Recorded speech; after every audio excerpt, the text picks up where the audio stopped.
All right, we're going to have a UI update today, but let me start by talking about how excited we are that we now have in-person appointments available all across the state. So 13 regional Kentucky Career Centers opened this morning. Ashland, Bowling Green, Covington, E-Town, Hazard, Hopkinsville, Lexington, Louisville, Moorhead, Owensboro, Paducah, Prestonsburg, and Somerset. Approximately 9,500 appointments were made that started today and are going to go through April the 30th.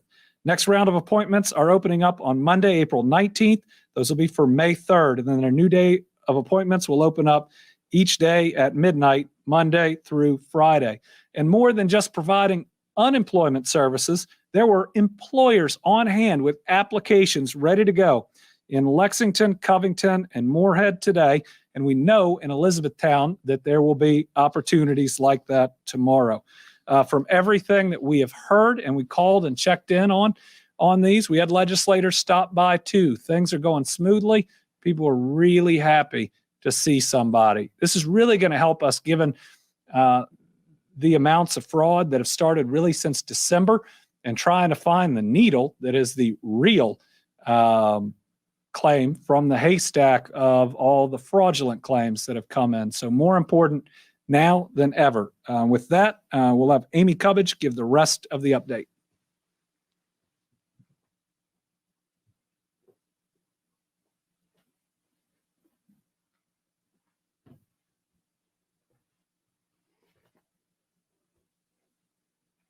Good afternoon. First, some good news on the federal tax front. If you had filed your federal taxes before Congress had passed the new law that exempted the first $10,200 of your unemployment earnings from 2020, you definitely do not need to file an amended return. The IRS has announced it'll start processing those refunds automatically in May. Now, if you had waited to file, you can claim that on your return and get that immediately. But if you had already filed, good news for you, the IRS doesn't need you to do anything. Now, an update on the UI system. As everyone knows, we announced last Thursday that we were shutting down the system and bringing it back up on Tuesday morning. That has been done, and so far so good. Letters have gone out to claimants giving them their new PINs and step-by-step instructions on how to re-register for the system. And already 30,000 people approximately have been able to do that. Now, if you have not received your letter yet and it's time for you to claim your benefits, and you need to, or you otherwise need to access your account, you can call our helpline at 502-564-2900, and staff will be able to reset your PIN for you once they verify your identification. I know the governor has mentioned this. We have all hands on deck right now and have UI staff who are pulled from all other duties right now, answering the phones for those PIN resets and to help you get registered. We have even staff from other cabinets assisting. So it is a huge team effort to help you get back into that system. Our phone assistance line holds anywhere between 100 and 130 callers at any time. If you call that line and it picks up and puts you on in that line to be answered, you will be answered. If all the lines are currently in use, you'll hear a message to try again later. If you keep trying, once you get on there, you will be helped that day. Our hours right now are Monday through Friday, 7 through 8. People are working until 9, but we are not putting people in line for being answered after 8 to ensure that everyone who gets picked up can be assisted. Saturday is 9 to 5, and Sunday is 1 to 5. They've already helped over 10,000 people since yesterday morning. And remember, please, the only assistance you will get from this line is assistance in resetting that PIN and in getting re-registered on the site. Other help with your claim can't be offered on the line at this time. And then another reminder, if you call and get a telephonic PIN, when you get a letter with a PIN, that PIN is no longer valid. When you called on the telephone and got a new PIN, that would have reset the PIN. So make sure to use the one you got on the phone and not in the mail if you call for one. And again, if you don't want to wait on the on hold. Wait for those letters. Those have gone out. Those should be to you soon. If it's not time to request your benefits, you're better off actually waiting for that letter.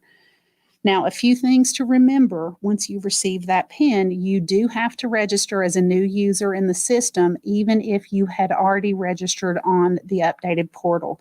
I think we've got a slide for this. When you get that letter, it has those step-by-step instructions, and we have a tutorial video up. But if you look here at the slide at the top where the arrow is pointing, it shows you where to register. And this is uiclaimsportal.ky.gov. Don't go to any old links you may have saved. You need to make sure to use this portal. Once you do this and you register, you're going to create a new 12-character strong password that's got a mix of letters, numbers, and special characters. You will have to verify your email, and you'll get an access code that will be sent to your email. There's been some confusion on this. You will need to get that access code every time you access the site.